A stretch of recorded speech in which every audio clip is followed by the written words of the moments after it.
Hello, this is going to be my manga reading log for the month of May. I will be splitting this up into two parts because I read a lot in this month. I read around 33 volumes, so I don't know what took over me, but yeah, I read a lot. But anyway, let's get into it. In the beginning of the month, my reading was a little bit scattered, and I wasn't sure what I wanted to read. But the first thing I read was Perfect World, Volume 1. And I've talked about the plot and the summary of this in a prior haul. So I kind of don't want to get too much into it because I'm going to be repeating myself. But I will let you guys read the back if you want to. So I really liked this first volume. I thought it was really sweet seeing these two interact after such a long time of being apart.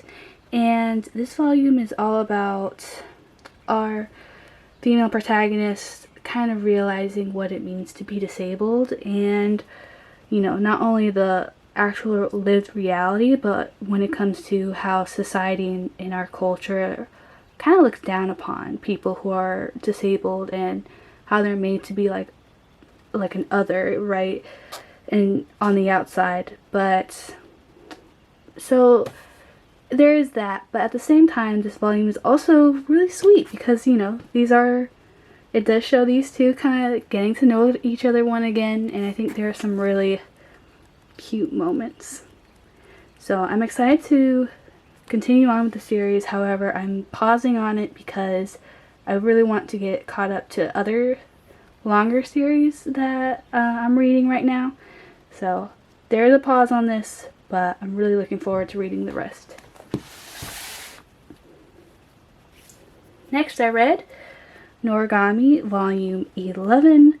It's really hard to say what Origami is about, so I'll just say that if you like fantasy action, Japanese mythology, and beautiful art, then this is the series for you. It's just one of my favorite of all time. And it's hard to say what it's about because the initial plot that Volume 1 gives you, like on the back, or the initial summary that the back cover gives, it doesn't do the story justice. But really good. And this volume in particular is a lot of filler, to be honest, but it's filler that's leading up to our next arc. And I think that's one of my favorite parts of this series, is that the authors are really good at foreshadowing and kind of hinting at what's to come. So it's just really good storytelling, and I highly recommend Origami to anyone. If you want, you can also watch the anime before picking this series up, just to tease it out. There is some anime only content in there, but it's still really good, and this is one of my favorite series, again, of all time.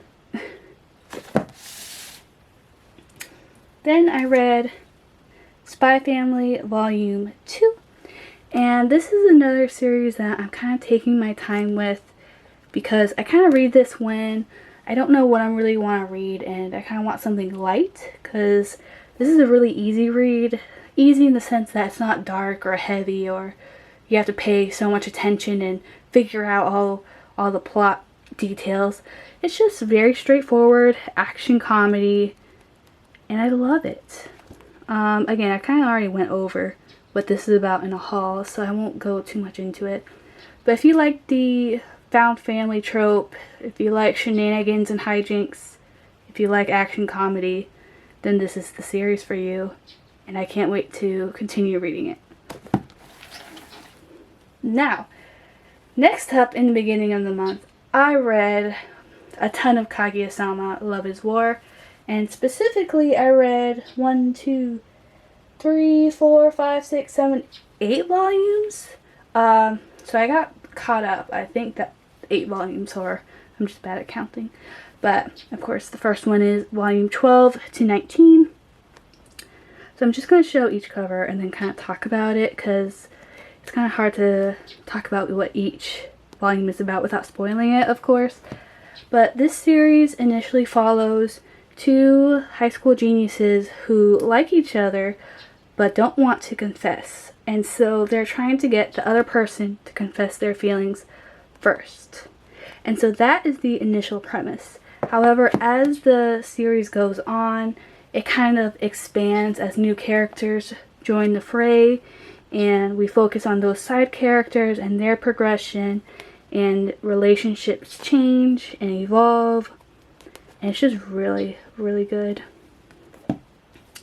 This is a romantic comedy, but there are parts where it does get a little serious, and so it's just, so in that respect it's really good, because it has both the best worlds, right? It has the best of both. I can't talk today. But I really love this series, to be honest. And I think one of my favorite parts of this series is that the author really knows how to handle multiple characters at once and tease out their development and their character arcs, and it doesn't feel overwhelming or like too much or fast-paced or rushed or, you know, nothing like that. Like, each character is handled very well, and the story is done really well, and I'm surprised that he's able to focus on so many characters and give them, you know, depth and characterization. I guess I'm kind of rambling right now.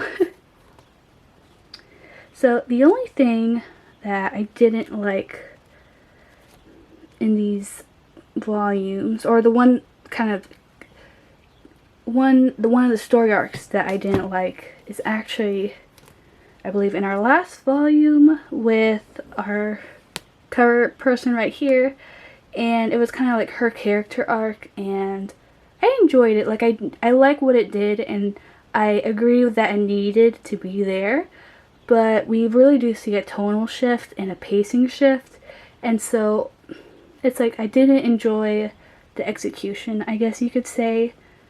But it was still good, but I just didn't enjoy it as previous volumes. So if you know what I'm talking about, and if you read this arc, comment down below what you think, because I'm still a little bit on the fence about how much I enjoyed it. But again, I liked what it did, and I liked what it was doing, and I liked what the overall results were. But I think just the execution was not the best for me, I guess. So, yeah.